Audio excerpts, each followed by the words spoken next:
You can't talk about short track speed skating without mentioning Apolo Ohno. His impressive career totaled 8 Olympic medals, making him the most decorated American Winter Olympian of all time. Apolo's competitive spirit soars off the ice as well and onto the dance floor. In 2007, he competed in and won Dancing with the Stars, a popular TV dance competition show involving celebrities here in the U.S. Now, more recently, in 2014, Apolo completed the prestigious Ironman World Championship race in Kona, Hawaii. He's actively involved with various organizations, as well as his own Apolo Ohno Foundation. And Apolo joins me now here in the studio. Welcome to the show. Thank you. Thanks for having me. Great to have you. Well, I'm a huge fan, and I think you've got a lot of fans in the world, especially, obviously, because of your speed skating. How did you get started in speed skating? Because it's not like the most popular sport for a kid to do, right? It's not. I saw short track speed skating on television in 1992 and then again in 1994. And I literally just tried it. And that's how it began. I asked my dad, I said, I want some pair of skates. I want to try this out. Let me go to the local ice rink. You know, I'd done some inline skating. You know, as a kid, you go to the local roller rink. So I knew how to skate. I had never skated on ice before. So when I was 14, I moved away from home, from Seattle to upstate New York, Lake Placid, New York, which is the home of the 1980 Olympic hockey movement, you know, the Miracle on Ice. That's right. And so I trained there for about 6.5 months or so, and then I made my first team. Literally after 6.5 months of training, I made my first team. I didn't just make it; I actually was #1 in the U.S. That's pretty incredible, right? It was very strange. I was like an anomaly in the sport. No one had seen me before. I was still wearing like my long swimming coat jacket that kids wear before they go into the water. That's all I had. I didn't have a proper skin suit. I didn't know what was really going on. And you were #1. I was #1 in the U.S. at the age of 14. Yeah, it was an anomaly. So you obviously found your calling. I guess you should thank your dad for that, because he was really pushing you in different ways to try to find something that you wanted to do. And your dad, I mean, he's your #1 fan, but you're his he is your #1 fan and vice versa, right? That's what I'm trying to say. Is that he raised you alone. He did. So I grew up in a single-parent household. My father and my mother divorced when I was, before I could obviously remember, when I was very young. My father decided to take me full custody, raise me my entire life, and it was definitely not easy. You know, I think anyone who grows up, I mean, when you have kids in general, I'm sure it's not easy, but especially in a single-parent household, you know, there's double the pressure. And my father, normally you see it traditionally as the mother bearing and keeping the child, and this time it was my dad. So it was difficult, especially with a kid who had so much ridiculous amounts of energy, difficult time focusing in school, didn't really know or had any passions in terms of pure academics. Although I did well in school, I didn't know really how to parlay this energy that I had into something that was going to be productive, which I think is the struggle for probably 90% of kids these days, right? I got this energy, where do I place it?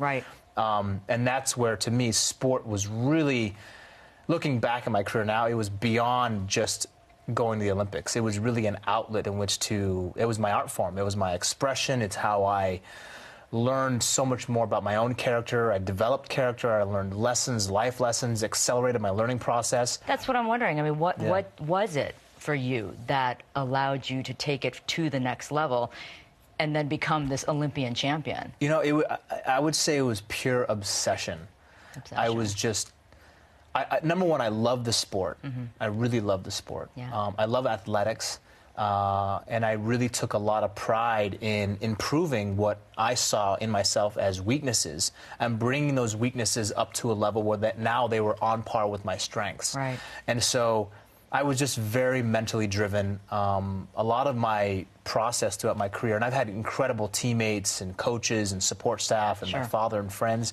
But I also I spent a lot of time alone, you know, and a lot of that time was shaped, and I'm sure many of you can, you know, kind of relate to this. I was just kind of shaping and molding my own personal style and technique and character and visualizing and visualizing. That's something that you always hear athletes talk about, right? Because they need to visualize the race or whatever event that they're going to participate in. And so I think that seems to be a very powerful tool that athletes seem to use. You know, I think visualization and mental training and imagery, before it was allocated really to the elite of the elite sports athletes, the guys who go to the NBA championships, they go to the Super Bowl, the people who are clutch in the Olympic Games, you know, and they have that one moment.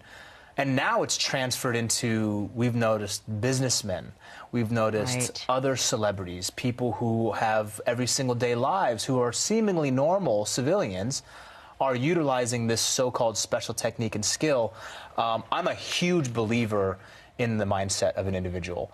No matter what the challenges that you have, no matter what the obstacles you face, the human mind and willpower, which is very difficult to measure by science, has and can produce extraordinary results. I love that. Yeah, that's the thing. You know, they say we only use 20% of our brain capacity, right? So the fact that if you can tap into more of that power of the mind, you know, the mind over matter, all of those sayings that we hear over and over, it's true, isn't it? You really can tap into something so much more powerful by thinking, feeling it, and doing it. Yeah, I mean, you know, people who study the brain, all these neuroscientists and these, these people who really understand how the brain works, the science, and then this newfound kind of spiritual, you know, we live here in SoCal, so we see kind of the whole realm of people's belief systems and how they treat their body, their meditative practices, etc.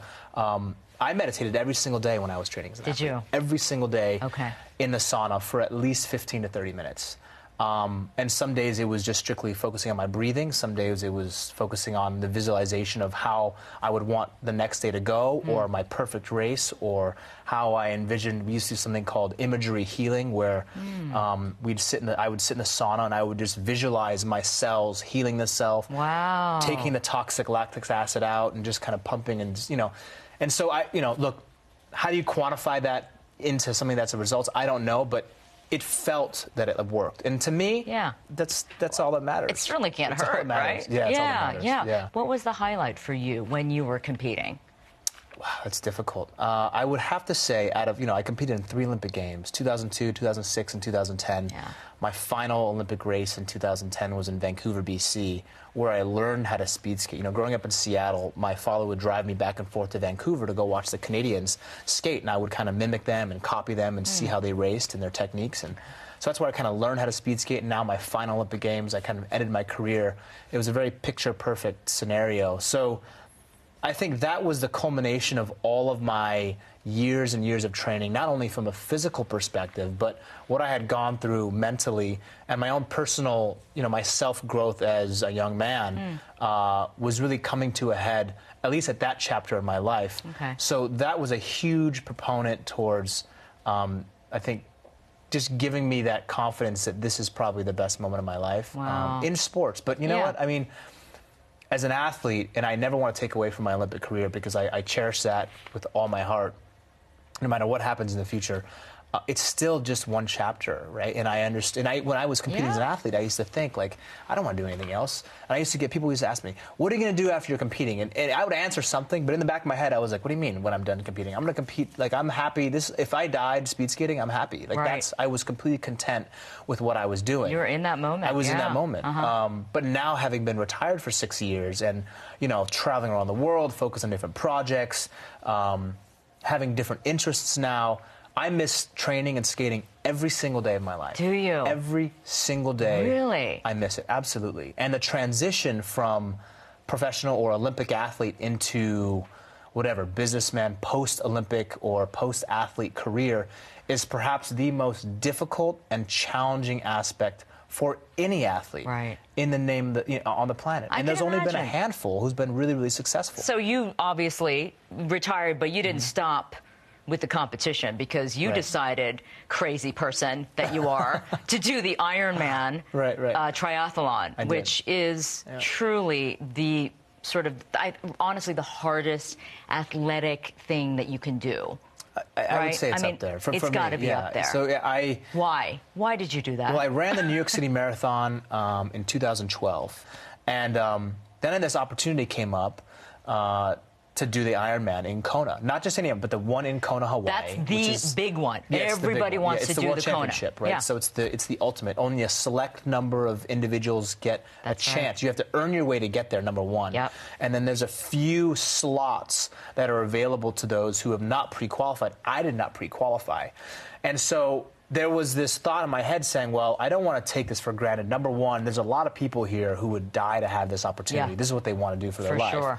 And so I took it really seriously, and I trained really as hard as I could for about 6.5 months, had an excellent, incredibly motivating and gifted teacher named Paula Fraser. She's a multiple Ironman winner, isn't she? She won like 14 Ironman. Yeah, something ridiculous like that. She's amazing. Right, yeah. right. So she coached me, and I spent some time down in Carlsbad, California, training with her, and the process was incredible. You know, I first did my half Ironman. It was so hard, and I remember I was running with this woman. Her name was Charlotte. She must have been, I don't know, she must have been like 60 years old or something.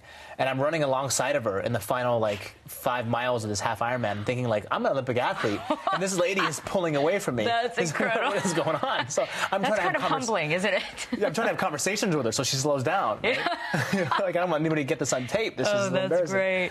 And so after that half Ironman, I came to a consideration in my mind, you know, it's a realization. I said, okay, I have to take this seriously. And so I went back and I really trained as hard as I possibly could and showed up in Kona and had the most exhilarating experience in my life. Literally. Really? Yeah, it's very spiritual. For me, it was very, very spiritual. And I read somewhere that you don't really like to talk about your Olympic medals, and they're actually with your dad. Yeah. But when it comes to your Ironman medal, you would wear that and show it off. Why is that? It's just because of the different. You know, I mean, it's the real goal here is just to finish this thing. Right. I had never done a full Ironman before. I had never swam 2.4 miles in open water ocean when the current and the tide was like crazy. With a zillion other people. Yeah, exactly. And it's very, you know, so you get out of the water, you're dehydrated because it's 100 degrees, it's 100% humidity, you jump on a bike, and now you go up the Queen K towards Hawi, which is the turnaround point. It's 112 miles, 60-mile-an-hour crosswind. Oh, man. There's no MP3 players allowed, so there's no music, right? There's no drafting allowed, and you just are basically hammering the pedals for 5+ hours. Get off the bike, throw your running shoes on, and then you run a marathon. And so you start the marathon in a complete depleted, dehydrated, deficient state, where the first 3 miles, in my head, every quarter mile, I was like, I don't know how I'm going to finish this race. Oh, my God. And the reason why I'm telling this story is because this is why it's so special, I think, to people who do this. It doesn't matter how hard you train, when you show up on the day, and I can't speak for the professional athletes because they're just in a different category, but when you show up on that day, it doesn't matter how hard you've been training, there's something about that race that cracks the best of people in the world, the most fit people in the world. It doesn't matter how well prepared they are. And they say, like, you know, you can never defeat the island. The island will defeat you. You either accept what it gives you or you go with the flow. You know, very Hawaii-esque. And so I very much embraced that culture when I was there, at least internally in my head.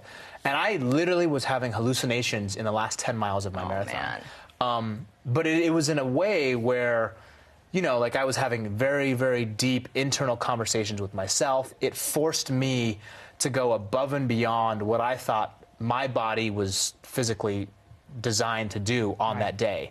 I had GI tract shut down, which means that I was no longer digesting the salt tablets and the liquid and the food that I was ingesting, which means that it wasn't getting into my system so that it was fueling my body. So I basically was cramping because I was having the shutdown. And so, you know, you have about 6 miles remaining in this Ironman. And, you know, these internal conversations that you have with yourself, and they can range from, you're not going to do this. Just stop. No one's looking. There's no cameras around. NBC's miles up the road. You're dying. Your head is literally cooking. There's 134-degree ambient temperature on the road, on the black lava rock on the left-hand side of the road, black lava rock on the right-hand side of the road. There's no trees, no shade. You're running on black asphalt. What's the difference? You just walk the rest. And then, you know, internally, you have to come to a decision and face kind of your own fears of, okay, how far can I push this? And, you know. And you have to push it. And you pushed it. Right, and you did. And it was amazing. Well, so you said to me earlier, before we started this interview, that Ironman taught you to be a better entrepreneur. I mean, there's some sort of connection there. Yeah. Why is that? Well, what do you mean by that? Well, you know, when I did the Ironman, so this is 4 years into my retirement, where I had never really been skating or been on the ice or competing for anything, in my mind, of real value in the sporting world. I needed this race more than anything. I needed it to reset myself, to recognize who I was at the core, which is an athlete, and remind myself that I do have the mental fortitude, strength, and willpower to overcome any challenge that comes my way, any obstacle, any difficulty, no matter how many times I get knocked down, no matter how many mistakes that I do make, I know that it will be okay, and I will wake up and I will finish whatever I'm going to do. And when you have this mentality, when you finish the Ironman, it gives you that strength that is so deep inside that it's hard to describe, but the mind and the brain is so powerful. And that's that confidence that you take with you and those memories. This race is not about other people in Kona, Hawaii. Right. This race is for yourself. Even the professional athletes will tell you that. There's other competitors, but in reality, this is a race for you as a person, for you as an individual. And how you take that race, how you accomplish or how you treat that is really up to you. And so in the fashion that I like to do it, I had just one speed. And so I went balls to the wall as hard as I could. I took my watch off. I didn't really check to see my timing. I didn't have a heart rate monitor. I didn't care. I just wanted to go as hard as I humanly possibly could go, almost wanting to crack on the course, right? That sounds kind of in a sick way. Yeah. But just wanting to see how far I could push it. Right. And if I could keep going. And I succeeded. And I finished. And it was so, the last 2 miles, and the last probably half a mile is when you realize, oh my gosh, now I understand why people come back every single year and do this crazy, ridiculously hard and grueling race. Crazy, yes, right? Yes, That's why. But yeah, you got that sensation immediately. Yeah. Well, you know, this is not all you're doing. You're obviously doing a lot of other things, including let's please talk about your foundation and the work that you do through that foundation. Sure. Tell me a little bit more about what you guys do. Sure. So I knew that I really wanted to partner with an organization and make a big difference, and so I had set up my own charity, Apolo Ohno charity, but I found it to be much more effective.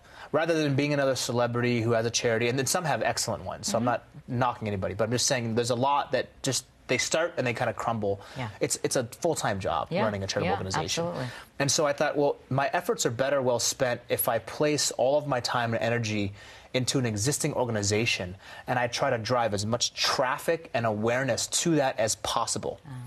And so I've worked with many, Children's Hospital, Ronald McDonald House, Nikkei Concerns in Seattle, Stand Up to Cancer, but the one that is really kind of the closest to me would have to be, you know, because of my Olympic space, would have to be the Special Olympics, and really help raise awareness and give every single one of those athletes a chance to compete openly. This group of people, they're just really, they're awesome. You know, and you get around that and you see the impact that you can have on another athlete's life. And then you realize the trick here that you don't know is when you go and spend time with these athletes, you think you're giving your time to them, but you learn so much in return. And it's hard. I tell them that all the time, like, look, just go do it. Just volunteer, spend a couple hours, and call me after and let me know how it is. Every single person who's done that, and one of my friends who's been a part of it, are just going to spectate. They've been like, I got so much more out of this than I think I brought. Curious, though, you said you miss training, you miss skating every day. Yeah. So are you still trying to take part somehow? I mean, with the Winter Olympics coming up in Pyeongchang, South Korea, are you taking part somehow that way? So upon retirement, and I kind of jumped around a little bit, but upon retirement, I told myself that I didn't want to basically ever get depressed because I wasn't competing. Yeah.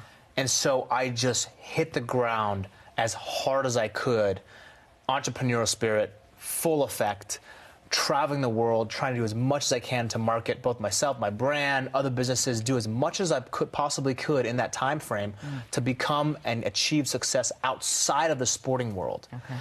And I dabbled from everything, right? So I did 2012 London Olympics. I was there with NBC. I did the 2014 Olympic Games in Sochi. I will be going to the Pyeongchang Games in 2018. I'll be going to Tokyo in 2020. I'll be going to Beijing in 2022. Oh my gosh, you're just set up for a while. Yeah. Look, I love the Olympic Games. That's what it comes down to. And I love being on the other. I love being on the other side of the camera, right, competing and doing it. But now I can hopefully explain and give intricate details and insight, hopefully, that has never been taught before or said before from an athlete's point of view. And plus, I know the sport like the back of my hand. Listen, Apolo, I'm so happy to talk to you, and thank you so much for your time. It was great having you on the show. Thank you. Thanks for having me. All right, and good luck with everything. Thank you. All right. Well, we'll be right back with more from Los Angeles.